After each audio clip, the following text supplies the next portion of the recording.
Bon, alors bonsoir tout le monde. Ça me fait plaisir de vous voir ici ce soir, que vous ayez pris le temps de vous déplacer pour venir voir ma présentation de mon livre qui m'a un peu à travers mon autobiographie. Je raconte une histoire que je vais vous dévoiler au fur et à mesure. Alors, la couverture de mon livre, il fallait oser, et le titre, il fallait oser dans le sens que moi, j'ai osé prendre action sur différents parcours de vie pour découvrir certaines choses. Non seulement moi, mais il y a des gens aussi dans mon livre qui ont osé avancer. Et puis, il y avait des gens qui étaient avant-gardistes avant le temps et qui ont pris des actions, mais tout le temps dans le but d'avancer. La page couverture, c'est une toile, une de mes toiles, avec l'oiseau du fou de bassin que j'ai pris en voyage à la baie de Fundy, quand j'étais à la Nouvelle-Écosse. Et puis, je suis tombée en amour avec la Nouvelle-Écosse et j'ai peint 3. Ça fait partie d'une trilogie quand on va à la prochaine page. Oui, je m'en occupe. D'accord. Alors, voici, c'est une trilogie et puis je me suis basée sur la toile du milieu pour la couverture de mon livre. Mais c'est des photos que j'ai prises à Peggy's Cove et puis j'en ai fait 3 grandes toiles de 40 par 40 à peu près, qui fait un pan de mur au complet au chalet. Et puis je trouvais ça très approprié. Mais l'oiseau aussi qui s'envole, il y a plusieurs départs dans mon livre. Il y a des gens qui osent quitter. Il y a des gens qui ont des nouveaux départs. Et puis c'est pour ça que c'était représentatif pour moi, cette couverture-là. Alors, un peu le sommaire de mon livre, ça se passe en 1938. Et comme on remonte dans le temps, j'ai pensé ajouter quelques accessoires à ma robe ce soir. Alors, j'ajoute un petit foulard.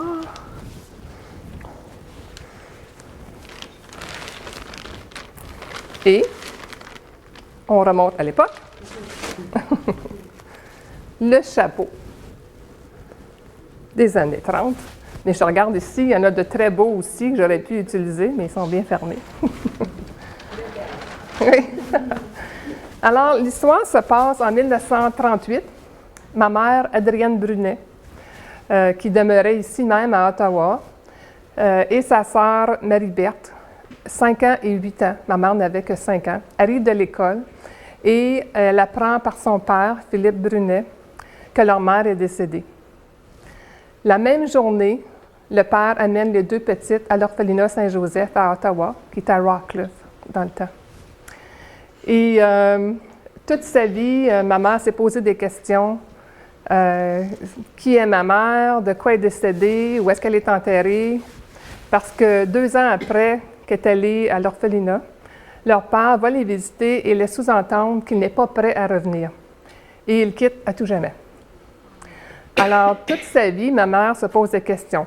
Et sa sœur Marie-Berthe, Adrienne et Marie-Berthe, ont vécu à l'orphelinat Saint-Joseph jusqu'en 1943. Par la suite, ils ont déménagé au couvent du Bon Pasteur, ici même à Ottawa, sur Saint-Patrick, où est-ce que maintenant c'est l'ambassade de Chine. Et puis, moi, j'ai fait plusieurs recherches. J'ai 10 ans de recherche en arrière de mon livre pour pouvoir répondre à ces questions. On va passer à la prochaine. Alors, c'est une photo de ma mère au couvent du Bon Pasteur, Adrienne Brunet. Et puis, c'est une photo où est-ce qu'elle avait plusieurs amis à sa gauche. Alors, j'ai juste découpé pour la prendre en photo. Probablement une des dernières photos avant qu'elle quitte le couvent à l'âge adulte. Elle avait 18 ans quand elle a quitté le couvent. Et par la suite, sa sœur en avait 21. Ils sont allés rester à Ottawa, les 2. Mais ils ont été élevés par les religieuses du Bon Pasteur à Ottawa. Il fallait oser. Mon livre a 2 parties. La première partie, j'explique qui est la famille, qui nous sommes, pour bien comprendre les personnes. En passant, c'est une vraie histoire. Les noms dans mon livre, ce sont des gens de la région que vous allez possiblement connaître, ou en tout cas, vous allez les connaître à travers mon livre. Il y en a possiblement certaines personnes que vous connaissez déjà. Et puis, la deuxième partie, c'est mes recherches. Alors, on apprend à connaître qui est ma mère, qui est sa famille. C'est à travers mon autobiographie que je raconte qui nous sommes pour mieux apprécier les recherches que je vais faire pour elle par la suite, dans la deuxième partie où on rentre vraiment l'action à ce moment-là. Alors, qui je suis? Je suis née à Notre-Dame-des-Champs, à Naven, au coin de Mer Bleue. Et Notre-Dame-des-Champs, c'était M. Louis Perrault qui avait une ferme au coin de cette intersection. Et mon père travaillait comme cultivateur à aider M. Perrault à la ferme. Et puis nous, on avait bâti une maison juste à côté. On a passé notre vie à la campagne. On a aussi mes parents ont acheté une ferme sur le chemin Trim à Naven. S'il y en a qui connaissent la chanteuse country Mary King, elle demeurait juste en face de chez nous et j'en parle beaucoup dans mon livre aussi parce que c'était notre voisine d'en face. Son père vivait à notre gauche, M. Antonio Farley. Et puis elle avait aussi d'autres frères qui demeuraient tout près. J'ai une sœur, Colette, et un frère, Michel. Colette et moi, on a seulement 11 mois de différence, complètement à l'opposé physiquement. Elle est plutôt foncée, les cheveux noirs, les yeux bruns, mais on a 11 mois de différence. Moi, je suis née en janvier et elle en décembre de la même année. Mon frère qui est 4 ans plus jeune que moi. À l'âge adulte, je rencontre à l'âge de 17 ans celui qui va devenir mon mari à ce moment-là, qui est M. Richard Sancartier. Richard vient d'une grande famille de 10 enfants, une très belle famille de la région de Rockland. Et puis, je me suis mariée à l'âge de 19 ans. J'ai eu 2 enfants, Yann Sancartier et Véronique. Et puis, Yann, il est maître chien et il appartient à son chenil à Saint-Albert. Et puis, ma fille, elle travaille avec le service à la clientèle. Je suis mamie d'un petit garçon, Alex, qui va avoir ses 9 ans au mois d'août. C'est de mon fils Yann et sa conjointe Cheryl Beamers. En 1994, il y a une séparation. Et 2 ans plus tard, je fais la rencontre de celui qui est mon conjoint aujourd'hui, Luc Joly, qui est dans l'immobilier Remax à Rockland. Et puis, ça va déjà faire 20 ans, encore notre belle relation qui dure depuis ce temps-là, avant juillet, le 20 juillet. Ma biographie, ma carrière s'est déroulée au sein du gouvernement fédéral. 34 ans au même ministère, Ressources humaines, Développement des compétences, Service Canada, qu'on appelait à la fin. Le ministère a souvent changé de nom, mais moi, je suis aussi restée là avec différents postes que j'ai adhérés à travers le ministère. C'était une très belle expérience. Je deviens copropriétaire de la franchise Sears à Rockland. C'est des commandes par catalogue et on venait livrer la marchandise tout en gardant mon emploi au fédéral. J'obtiens une certification en coaching à travers le fédéral, coach de vie en 2006, et je peux coacher mes pairs au travail et puis les aider à atteindre leur but. Est-ce que tu étais coach de vie juste pour le bureau? J'ai pris ma formation au fédéral. Tu aidais, comme tu dis, tes collègues? J'ai aidé mes collègues. Pouvais-tu aider quelqu'un dans le grand public? Oui. Okay. Ce que j'ai fait, moi et une de mes amies, Suzanne Roy-Love, on a mis notre certification en même temps, en 2006. Et ce que nous avons fait, c'est que nous avons offert à la communauté de Clarence-Rockland des services de coaching gratuitement. On voulait accumuler des heures et aider la communauté. Et puis, on a offert nos services gratuits à ce moment-là aussi. Okay. Ouais. L'Association des artistes Clarence-Rockland, je suis aussi artiste peintre. Et puis, l'association a été fondée en 2009 par M. Bernard Lévesque. Et du début, j'ai été nommée au poste de directrice de communication pour 3 ans. Par la suite, j'ai été dans le poste de vice-présidente. Et depuis janvier seulement, je suis présidente, étant donné que le président sortant, j'étais vice-présidente, on m'a nommée pour continuer l'association qui grandit tout le temps. On est une 40aine de membres et un comité de 9 membres qui travaillent en étroite collaboration. On a la ville de Rockland aussi qui nous aide beaucoup, de Clarence-Rockland. Ma biographie qui continue en 2010, je prends ma retraite pour prendre bien soin de ma mère et je continue ma passion qui est l'art et de continuer à peindre. En novembre 2014, je me joins à l'Association du patrimoine familial francophone de l'Ontario en tant que membre du comité administratif. Ce comité est assez récent. C'est Francine Goujon qui est avec nous ce soir. Tu peux peut-être juste lever la main, Francine, qui a fondé ce comité et on va de bon train. Ça va très bien. On est appelé à le faire connaître. En juin 2015, toujours avec Francine, qui donne le cours aussi « J'écris ma vie », elle le donne au Musée au Parc ici même. Et moi, je l'ai pris au MIFO. C'est une formation de 2 ans que j'ai pris avec elle. Et puis, j'apprends à travers ça. On était peut-être 15 personnes. Et puis, il y avait un bel échange entre les gens aussi. Et puis, ça m'aidait à trouver des sujets pour mon livre. En juin 2015, j'obtiens l'attestation de mon cours « J'écris ma vie ». Le lancement de mon livre « Il fallait oser » a eu lieu le 1er novembre 2015 au MIFO. Et pourquoi le 1er novembre? Ça donnait l'anniversaire de naissance de ma mère, mais je l'ai fait à donner, pour lui rendre hommage. Et puis, c'est ça, c'était le 1er novembre 2015. Elle aurait eu ses 83 ans à ce moment-là. Elle est décédée à quel âge? Elle est décédée en mars 2011. Elle avait 78 ans. J'ai 2 grands projets artistiques. Hey, je suis mêlée, moi, là. Oui? Complètement mêlée. Faut. Ta mère n'est pas morte quand tu avais 5 ans? Non, non, sa mère à elle. Ma grand-mère. Ta grand-mère. Oui, c'est sa mère à elle. Oui, oui. Je dirais plus rien pendant OK, c'est correct.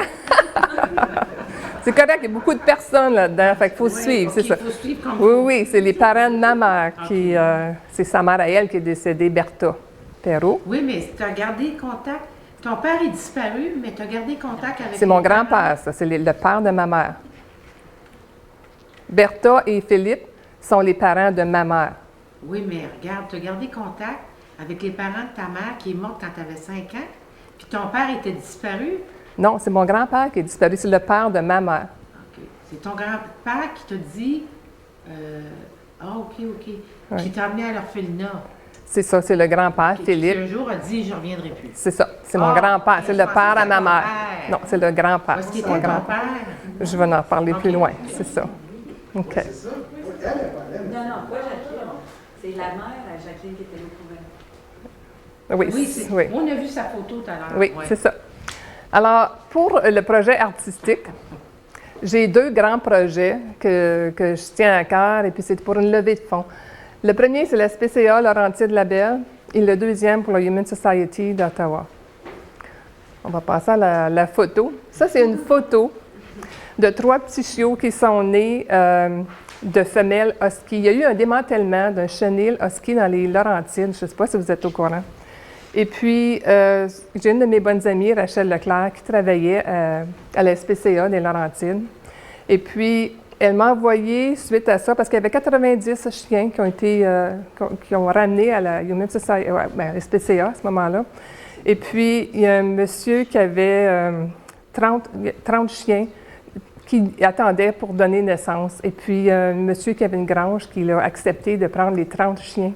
Et ça a donné naissance à 125 chiots husky. Alors, vous comprendrez que c'est beaucoup.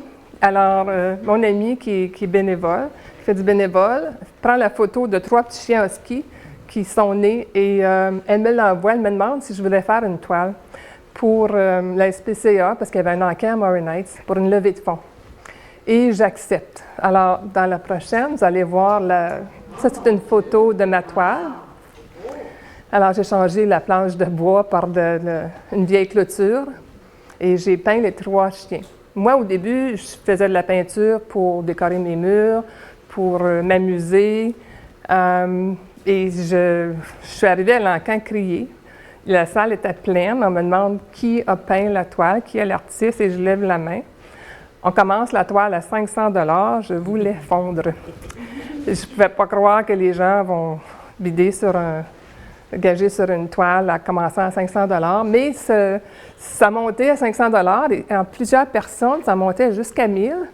Et après ça, il y a 2 personnes, une qui est en avant de la salle et l'autre en arrière, qui ont continué de monter l'enchère. Et la toile s'est vendue 1 600 $, tout au profit de la SPCA. J'étais enchantée de pouvoir donner ce montant-là. Parce que la SPCA des Laurentides, il n'y a pas d'euthanasie d'animaux à moins de vraiment un besoin. On essaie de garder le plus d'animaux qu'on peut, les nourrir et de trouver un endroit par après, là, un foyer. Alors, ma toile, je l'ai appelée Délivrance pour ces chiens qui ont été sauvés. Oui? As-tu pris des cours pour peindre? J'ai pris quelques cours, peut-être, oui, avec Bernard Lévesque, justement, le fondateur de l'Association des artistes Clarence Rockland. J'ai pris un bon 8 ans avec lui parce que pour moi, c'était une discipline. Après le travail, de me rendre tous les lundis chez lui. Alors, je partais avec tout ce qu'il fallait et puis je m'en allais parmi d'autres artistes aussi, puis j'étais bien entourée.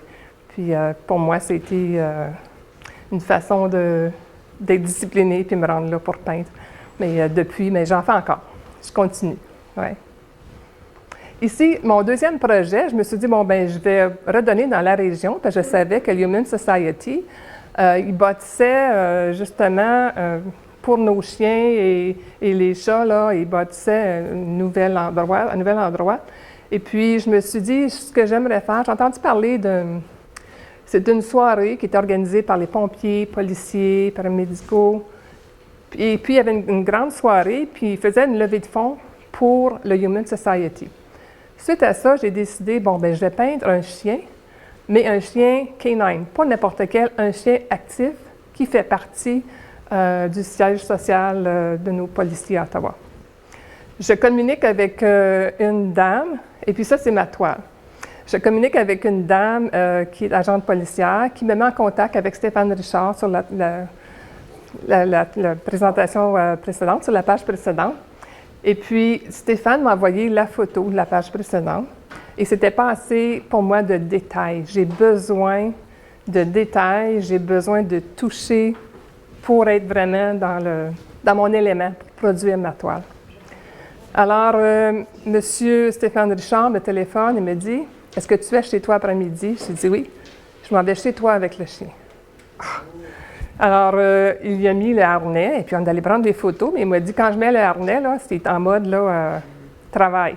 Fait qu'il ne sait pas trop quoi faire, fait que prends tes photos. Alors, ce que j'ai pris, et puis ça m'a aidé à peindre la toile. Habituellement, on ne touche pas un chien qui est canine, habituellement à cause qu'ils sont dans le mode travail, mais j'ai demandé si je pouvais juste toucher le poil pour me donner la sensation, puis quand je vais le peindre sur la toile, je vais savoir ce que je ressens. Et puis, il m'a laissé faire. Je ne l'ai pas flatté longtemps, mais j'ai pu toucher le chien.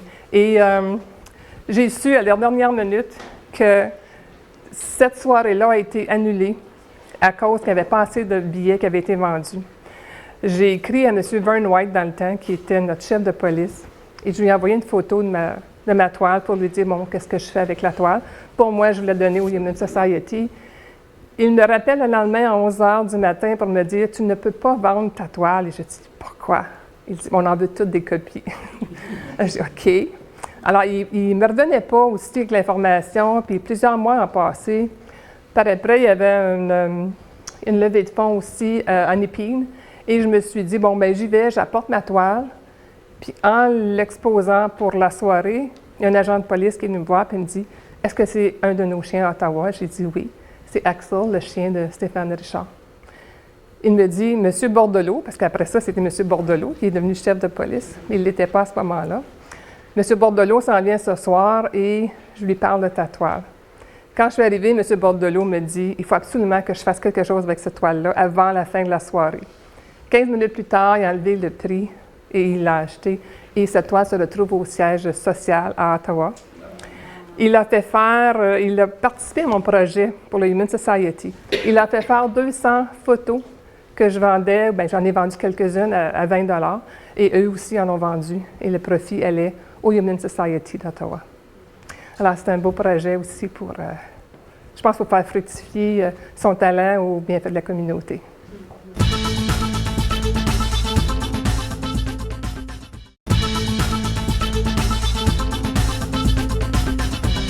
Alors, M. Bordelot ici, le chef de police d'Ottawa. On peut passer à la prochaine. La partie 2 de mes recherches, il y a une note à la porte. Comme nous, là, la famille, on vit à Navan sur une ferme, et il y a une note à la porte. Je vais vous lire un passage de qu'est-ce qui s'est passé au chapitre 14. Ça, c'est moi qui dis, je me souviens quand je vivais encore chez mes parents en 1980 environ, d'une surprise à notre retour d'une balade en auto. Maman trouve une note à la porte qui se lit comme suit. « Je suis passée te voir, mais tu n'y étais pas, alors je vais revenir. Agathe. Elle pense qu'Agathe est une des grandes filles qui la visitait au couvent, alors possiblement une tante. Elle informe sa sœur Marie-Berthe de cette note et elle n'en sait pas plus long. Quelques jours plus tard, ça sonne à la porte. Maman va ouvrir et à sa grande surprise, cette dame se jette à son cou et lui dit « Ma petite sœur ». Elle ne comprend plus rien. Elle l'invite à entrer pour en apprendre plus longuement et faire connaissance. Agathe explique « C'est ma sœur Jacqueline et moi qui vous rendions visite à l'orphelinat Saint-Joseph et au couvent. Nous avons le même père que Marie-Berthe et toi, Philippe Brunet. Notre mère se nomme Bernadette Hébert. Alors, on apprend par le fait même que Philippe Brunet a eu une première femme, Bernadette Hébert, et il y a eu 3 enfants. Quand nous allions vous visiter, nous ne savions pas que vous étiez nos demi-sœurs. C'est seulement récemment que j'ai appris cette nouvelle et je tenais à vous rencontrer. Alors, il y avait des secrets de famille en ces années-là. Papa Philippe, Bernadette, Jacqueline et moi vivions tous à la maison familiale des Brunet avec nos grands-parents. Peu de temps après le décès de notre petit frère Jean-Jacques, le 22 septembre 1924, âgé de 9 mois, notre maman Bernadette n'en peut plus de ce lourd fardeau. Elle est angoissée et troublée. Elle décide de retourner vivre chez ses parents. Alors, maman vient d'apprendre par le fait même que leur père a eu une première femme et il y a eu une autre famille. Il y avait 3 enfants. Là. Il y avait Jacqueline, Agathe et Jean-Jacques, mais Jean-Jacques est décédé à l'âge de 9 mois. Mais ma mère était très heureuse de faire la connaissance d'Agathe. Ils n'ont pas connu malheureusement Jacqueline parce qu'elle est décédée pas longtemps après. Mais Agathe, elle avait 3 enfants aussi. Et il y avait Gary, Denis, qui est décédé juste avant les fêtes l'année passée, et Pierre, qui est de mon âge. Et puis on est très, très proches, Pierre et moi. Il m'a aidé aussi dans mes recherches. Fait que ça, c'était la visite inattendue qu'on a eue et cette belle découverte Puis Agathe aussi ne savait pas ce qui était arrivé avec Philippe après qu'il était parti. Mais là, ma mère a pu lui expliquer, mais il est parti avec Bertha Béraud, et qui sont devenus mes parents. On passe à la prochaine. Il y a eu différents événements déclencheurs. Ma mère a une soif de connaître ses origines, c'est certain, parce qu'à l'âge de 5 ans, tu te retrouves à l'orphelinat avec sa sœur Marie-Berthe, qui en a 8 ans. Mon cousin Pierre, le garçon d'Agathe, il veut également savoir l'histoire. Agathe se pose des questions aussi, ma mère. Alors, surtout ma mère se questionne sur le décès de sa mère Bertha et elle me raconte. Une journée, ma mère s'assoit avec moi et elle me dit « Je pense que c'est possiblement mon père qui a tué ma mère. » Je ne pouvais pas croire qu'elle avait ce fardeau-là, un fardeau qui est très lourd à porter toute sa vie. Je me suis dit, je ne peux pas la laisser comme ça. Je me dois de faire des recherches et qu'est-ce que je peux découvrir de pire? Il faut absolument que j'essaie de répondre à ces questions. Alors, c'est là que j'ai entamé mes recherches. Mes recherches Perrault, ça c'est la grand-mère. L'archiviste des Sœurs de la Charité d'Ottawa, j'ai téléphoné là pour avoir une copie du dossier de ma mère et de sa sœur Marie-Berthe. Et j'ai obtenu l'information, 2-3 pages. Il y avait une phrase qui est assez importante sur ces documents-là. J'ai parlé à une des religieuses et elle m'a finalement envoyé le tout, qui m'a aidé dans mes recherches de beaucoup. J'ai aussi reçu une lettre. Premièrement, il faut regarder qu'est-ce qu'on a en main. Qu'est-ce que ma mère, elle, a qui peut m'aider à commencer mes recherches. Il y avait une lettre datée du 30 octobre 1960. Cette lettre est en anglais. Premièrement, sur le certificat de naissance de ma mère, c'était écrit que sa mère, elle, c'était Martha, et puis Marie-Berthe, c'était écrit que c'était Bertha. En partant, il se posait des questions. C'est-tu Martha? C'est-tu Bertha? C'est-tu 2 sœurs? Alors, quand on voit la prochaine, qui est la lettre du 10 mars 1933, cette lettre-là est arrivée, est en anglais. Et cette lettre dit que, le novembre dernier, vous m'avez envoyé, on dit à Philippe, vous m'avez envoyé une lettre qui dit que Marie-Adrienne Brunet, qui est ma mère, est née de vous et Bertha Perrault.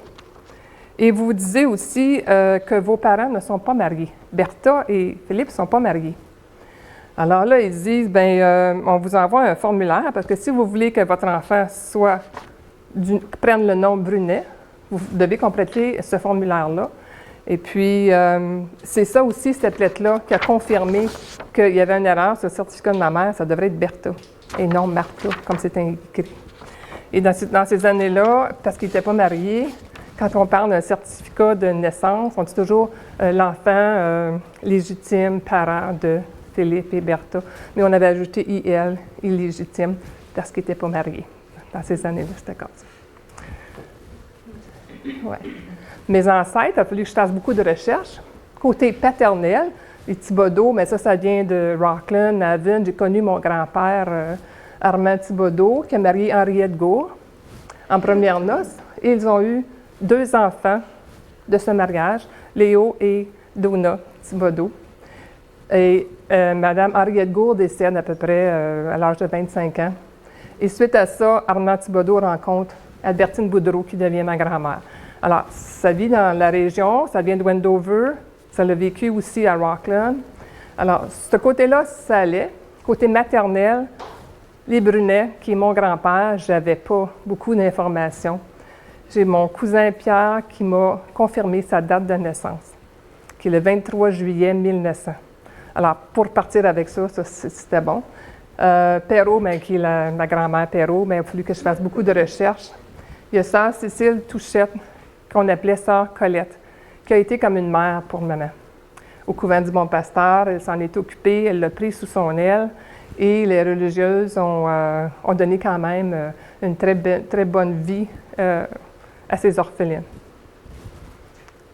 Début de mes recherches, comme je dis, il faut rassembler les documents, qu'est-ce qu'on a, il faut regarder que les gens aussi qui nous entourent, le réseautage des gens qui ont la même passion que soi, puis on peut nous aider. Cette personne-là, j'avais une amie que je ne savais pas du tout qui faisait de la généalogie, et puis elle m'a aidé beaucoup dans mes recherches. Et puis quand on dit le mot « oser », seulement qu'après, je l'ai vu publié, quand on lit à l'envers, ça fait « réseau ». Mais pas écrit pareil, mais au son, c'est la même chose. Alors, pour entamer les recherches, on va aux archives. La Société de généalogie de l'Outaouais en est une assez importante. Il y a les bibliothèques, même les bibliothèques locales municipales, les Archives Canada, sur la rue Wellington, ici même à Ottawa. Les musées, les paroisses, les médias sociaux, les journaux, etc. C'est des petits endroits qu'il faut regarder. On va passer à la prochaine. Mes recherches aussi, le Centre de généalogie, on a le système BMS 2000, qui est un système informatisé où est-ce que les gens entrent des données, qui est important, qu'on peut retrouver beaucoup d'informations. Les cimetières, on peut trouver beaucoup. Et même si vous appelez parfois et puis qu'on vous dit qu'on n'a pas l'information, allez voir. Parce que ça m'est arrivé pour un cimetière, puis on m'a dit, bien, on n'a pas telle information, mais effectivement, la personne est enterrée là. Ils n'ont peut-être pas tout le temps les archives, ou des fois, il y a eu des feux dans le passé, des pertes des pertes de papier ou quoi que ce soit, ou c'est juste pas été enregistré à ce moment-là. La police d'Ottawa, ce que j'ai su en envoyant un courriel, c'est que tout a été informatisé à partir de 1940 seulement. Avant ça, c'est toute la paperasse, tout papier. Les répertoires des villes d'Ottawa aussi, c'est un autre endroit qu'on peut aller voir, puis on va aller voir sur le prochain. Voici une photocopie des répertoires des villes en 1930. Moi, j'ai remonté de 1920 à 1940 pour essayer de retracer où ce qu'était mon grand-père, où ce qu'il a vécu. Et dans la première partie blanche, c'est tous les gens qui demeurent, qui ont 18 ans et plus. Alors, je regarde dans les baies pour Brunet et je peux voir son nom avec son adresse et son occupation. Alors, je savais à ce qu'il travaillait. Il a travaillé pour J.R. Booth, qui était la rivale de B&D, mais c'était à Ottawa dans le temps.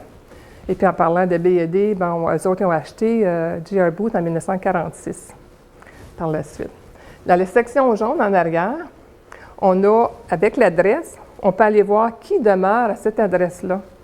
Et c'est comme ça que j'ai pu identifier que mon grand-père, Philippe, a vécu avec ma grand-mère, Bertha Perrault, dans ces années-là. Il y a les pages jaunes et puis il y a d'autres statistiques aussi vers la fin. Ça, c'est sur la rue Wellington, ce que je vous parle des bottins des villes. Les retrouvailles, il y en a qui se rappellent de Claire Lamarche, nos belles émissions de Claire Lamarche, où est-ce qu'il y avait des retrouvailles. À un moment donné, le budget ne permettait pas de continuer. Et puis, suite à ça, il y a une dame du nom de Christiane Lompré qui a parti un site Facebook. Et ce site-là, ça s'appelle Claire Lamarche, j'ai retrouvé et je cherche quelqu'un. Parce que cette dame-là a retrouvé Claire Lamarche, elle cherchait quelqu'un d'autre. Elle a parti ce site-là pour essayer d'aider les gens qui cherchent encore. Alors, croyez-le ou non, ce site aujourd'hui a plus de 18 000 membres de gens qui cherchent. Et c'est une des raisons pourquoi j'ai publié. Parce que parfois, j'ai découvert des façons de faire qui ne sont pas nécessairement écrites noir sur blanc, mais qui ont porté fruit. Alors ça, c'est important. Et sur leur site aussi, il y a une dame du nom de Ginette qui se fait appeler Gigi Colombo. Elle a des recherchistes et ils trouvent à l'occasion des gens pour essayer de... En tout cas, ça fonctionne. Et les gens qui retrouvent et qui veulent le publier, c'est sur le site Facebook et puis on le publie à ce moment-là. Alors, c'est le site... La chaise berçante.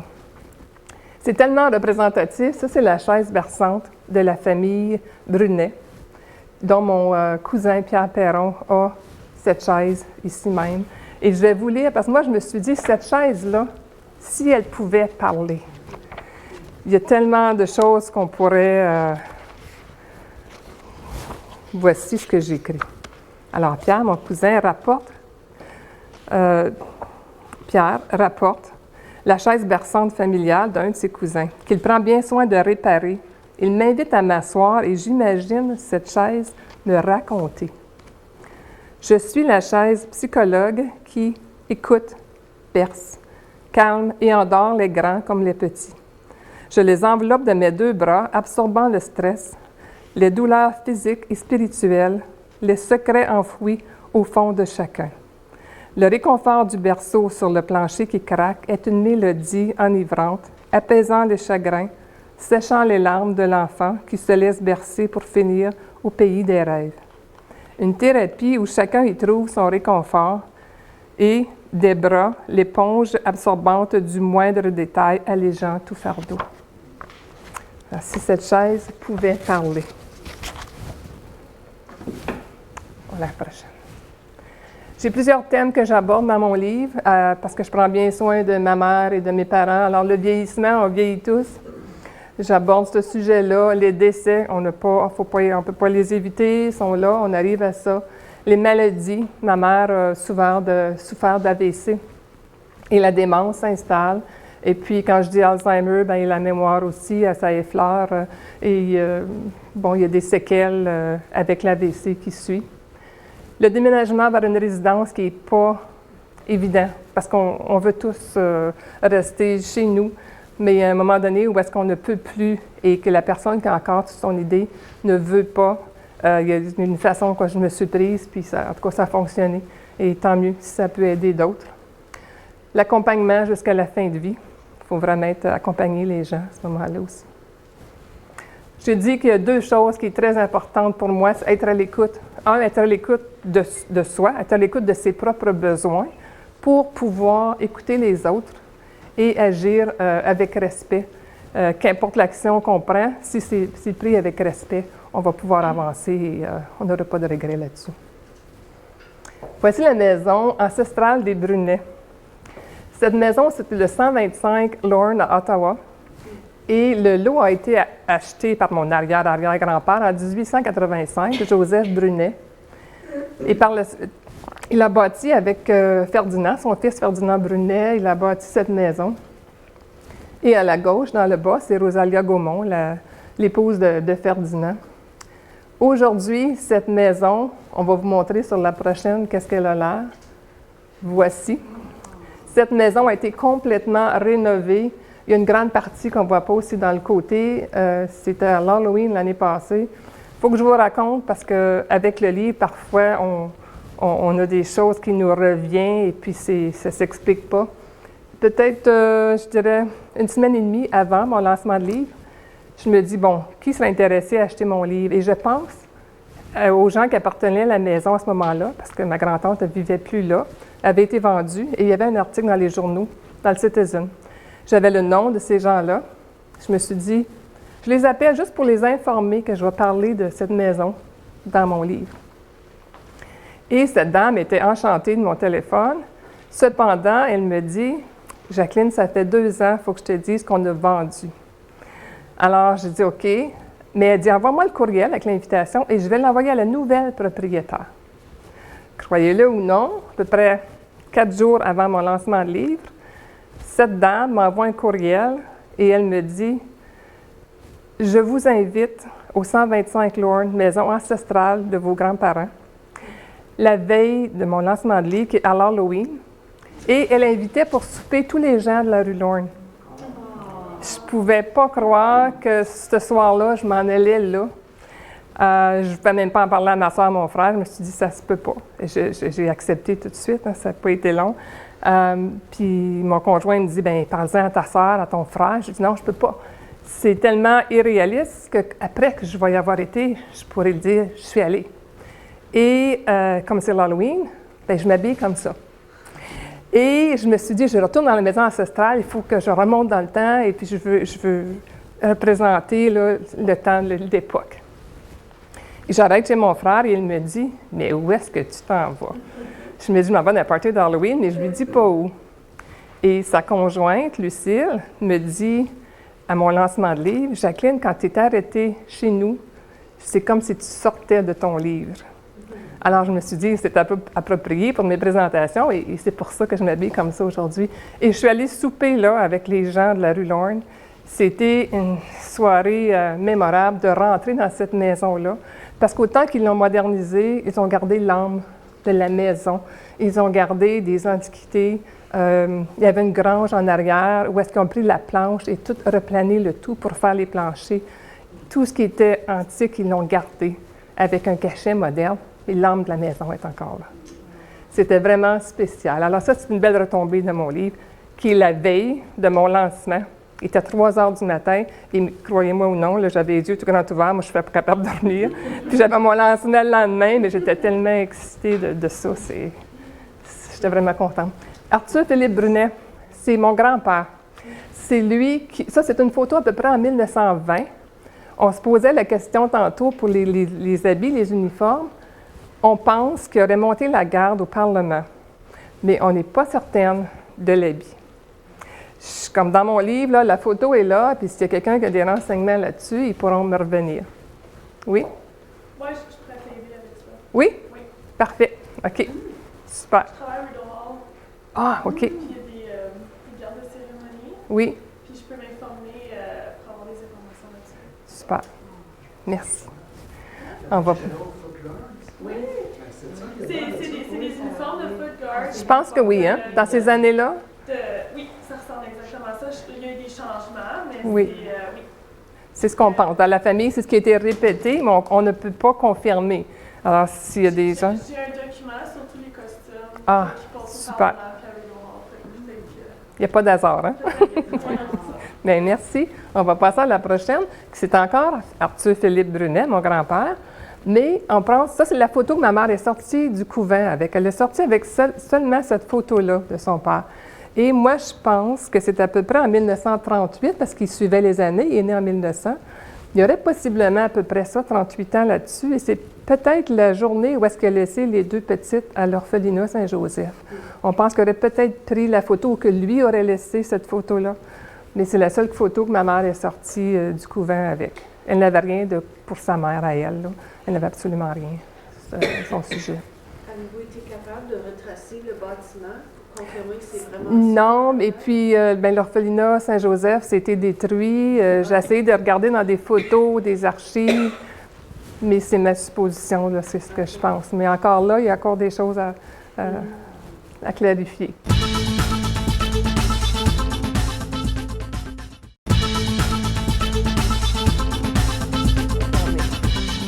Photo d'un artiste. Ça, c'est une personne, un artiste de l'Irak, qui a vu cette petite fille, c'est une orpheline, qui a dessiné la photo de sa mère.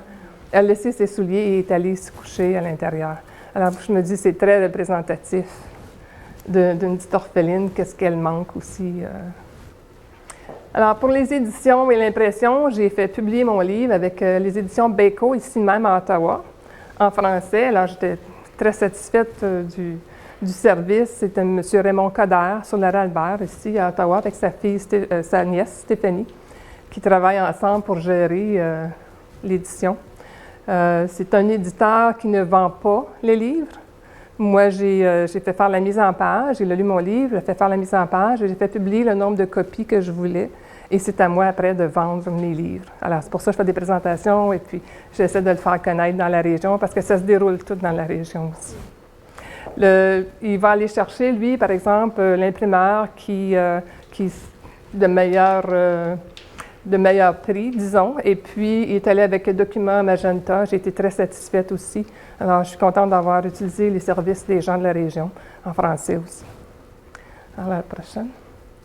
J'ai eu quelques témoignages. Lise Rowe, c'est une dame qui a pris le cours aussi J'écris ma vie avec Francine, qui m'a beaucoup aidée parce qu'elle a fait la correction à l'épreuve de mon livre. Elle a été la première, finalement, à le lire et elle m'a écrit ce qui suit. Quelle histoire, mon Dieu! Quelle histoire! C'est un vrai roman. Ça se lit comme un roman. Ça n'a pas besoin de connaître les gens. Parce que c'est pas juste... c'est du vécu. C'est une histoire triste du début, mais il y a des découvertes, il y a des belles retrouvailles dans mon livre. C'est pas triste du tout. Alors, elle rédiquait de souffrance de ne pas avoir su, côté de ma mère, pendant toute cette décennie. Lise Rowe. J'ai un autre témoignage qui suit. Omer Melançon, il m'a écrit « Ton livre, une merveille. J'ai ressenti ta passion pour le mieux-être de tes proches, de ta mère, de l'humain. Une histoire qui donne de l'espoir. C'est un peu comme si tu as réussi à réparer les erreurs du passé. » Et cette phrase-là, je me suis dit, mon Dieu, mais quelle façon de voir les choses. Oui, j'ai pu réparer quand on parlait du certificat de naissance, qui n'avait pas le bon nom.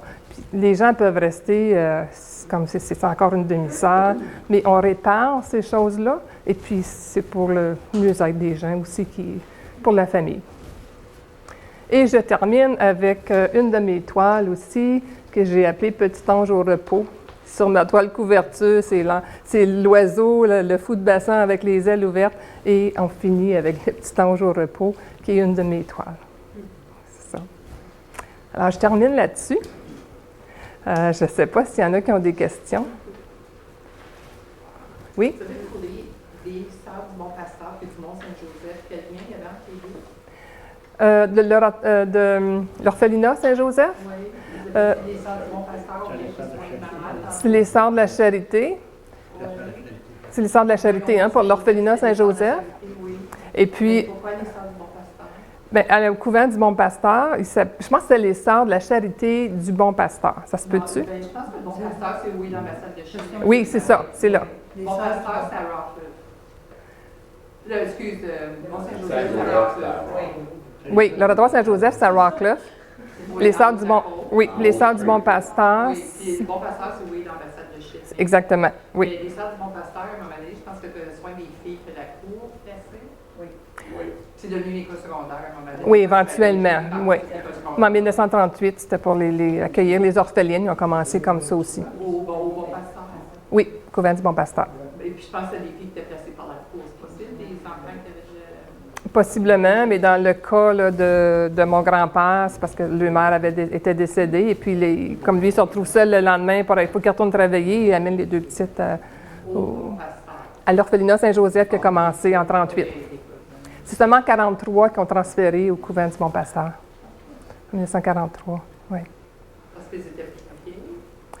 Oui, ils étaient plus âgés. Et puis, comme il y avait 3 ans de différence, ma mère qui n'avait que 5 ans et l'autre 8 ans, en 1943, ils ont suggéré à ma tante Marie-Berthe de la transférer, elle, au couvent du Mont-Pasteur sans ma mère, et elle a complètement refusé. Elle a dit « Je ne vais pas nulle part sans ma sœur. » Alors, ils ont vraiment attendu pour que les deux puissent déménager en 1943 au couvent du Mont-Pasteur à Ottawa. Et puis, il y a la sœur Cécile, la religieuse, Cécile Touchette, Je ne sais pas si vous l'avez connue. C'est une religieuse de la région, mais c'était comme une mère pour les deux petites. Là. C'était vraiment une bonne personne. Et en tout cas, chapeau aux religieuses qui ont aidé ces enfants-là, ces orphelines-là à grandir. Ouais. Alors, est-ce que ta mère a su de quoi que sa mère a elle? C'est dans le livre. On ne peut pas tout révéler. Oui. Qu'est-ce que c'est comme plus grande difficulté que vous avez rencontrée? Les plus grandes difficultés, c'est... Oh, c'est mon Dieu, j'ai souvent une porte s'est ouverte, puis une autre s'est fermée. Il y a des fois que je me suis dit, bon, je ne trouve plus, là, qu'est-ce que je fais? Puis la vie m'a toujours amené à un autre petit détail qui m'a amené à autre chose. C'était difficile au début d'avoir de l'information. Bien, je suis allée aux archives là, pour les religieuses pour essayer d'avoir de l'information. Et ça, je l'ai eu, ça a bien été. Puis il y a une phrase là-dedans que je ne peux pas révéler, mais qui m'a aidé beaucoup, et dans le livre, qui m'a aidé beaucoup à continuer à chercher pour ma mère. Et puis ça, c'était un début. En Oui? réalité, Oui. vous avez écrit parce que vous étiez vraiment motivé. Très motivée. Un objectif très fort. Je voulais en premier lieu répondre aux besoins de ma mère parce que je ne pouvais pas croire qu'elle portait ce fardeau-là pensant que c'était son père qui était coupable. Et puis moi, je me suis dit non, non, non, je ne peux pas trouver pire, j'ai besoin de chercher pour éclairer le tout. Puis moi-même, c'est ma famille, alors j'avais besoin de savoir moi aussi. Et j'ai pu, je vais vous dire, j'ai pu alléger ce fardeau-là avant qu'elle décède, quelques années avant qu'elle décède, pour répondre à plusieurs de ces questions. Est-ce que tu as trouvé la réponse? J'ai trouvé plus. C'est évident? J'ai trouvé la réponse. J'ai une preuve dans mon livre qui explique le tout. Et puis, en tout cas, j'ai pu répondre à ces questions avant qu'elle décède. J'ai pu lui dire la vérité là, avant qu'elle décède. Ouais. Puis je me dis toujours, la vérité est moins lourde à porter que de rester dans l'ignorance toute sa vie et d'avoir ce fardeau-là. Je ne pouvais pas croire qu'elle pensait ça. Là. Mais c'était plausible, son affaire, parce qu'elle a 5 ans, et puis ça se déroule assez vite, puis elle se retrouve à l'orphelinat. On aurait peut-être pensé la même chose, on ne sait pas. Elle est partie Est-ce dans qu'elle avait quel sens? raison? Pardon? Est-ce que votre mère avait raison? Il faut lire. Oui. On essaie. Oui, À l'occasion, à la télévision, on voit beaucoup de publicité pour un site qui s'appelle Ancestry. Oui. Je sais pas pourquoi. Est-ce que vous avez consulté ce genre-là? Puis aussi, un autre source, je me demandais, les Mormons, je crois que Et les Mormons. Il y a Ancestry, il y a plusieurs programmes. Quand on va sur Internet, il y a plusieurs programmes sur Internet dont il faut payer, comme Ancestry, MyHeritage, il faut payer pour ça. Oui, il faut payer. Mais, moi, ce que je fais des fois, c'est que tu vas à la bibliothèque et parfois, ils ont un logiciel semblable et ils vont pouvoir t'aider à trouver de l'information. On peut aller au centre de généalogie, on a le BMS 2000 qui peut aussi répondre à des questions. Les archives à Ottawa, c'est la rue Wellington, où est-ce que les bottins téléphoniques, mais c'est les bottins des villes qui m'ont beaucoup aidé à trouver son cheminement de mon grand-père de 1920 à 1940. Alors, toutes ces... J'en parle dans mon livre et j'ai d'autres façons que je me suis pris pour que personne probablement aurait pensé, mais moi non plus avant de commencer à l'écrire, mais des fois ton chemin t'amène ailleurs, tu oses faire quelque chose puis ça porte fruit. Donc, vous n'avez pas consulté, vous n'avez pas payé. J'ai pas payé. Okay. C'était ma question. J'ai pas payé. C'est bon. Ouais. Oui? J'aimerais ajouter, si ça te permet, c'est parce que depuis qu'elle a terminé son livre, elle a découvert énormément d'autres informations. Ouais. Et puis, ironiquement, quand on ne fait plus de recherche, on découvre d'autres choses. Exemple, quand on est allé chercher la recherche avec J.R. Booth puis Eddie, Oui.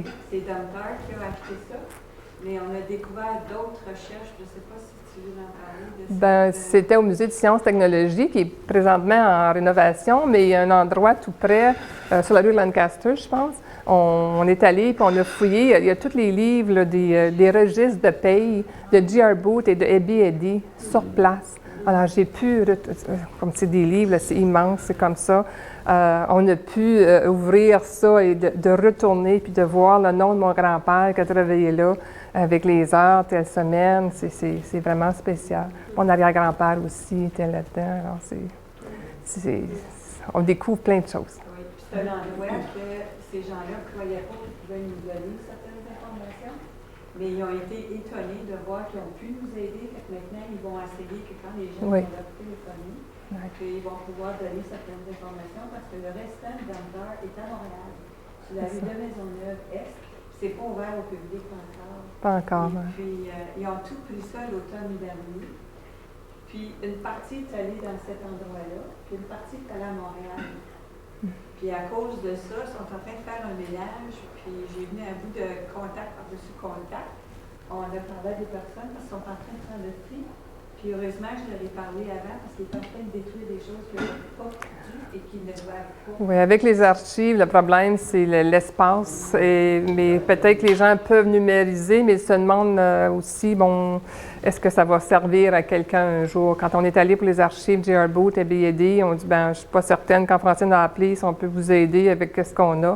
Mais oui, effectivement, nous, on a pris des photos, c'était vraiment spécial de pouvoir retourner dans ces livres-là. Il faut oser, oui. Oui. Y a-t-il d'autres questions? Non? Alors, je termine ma présentation là-dessus. Merci à vous d'être présents. Merci.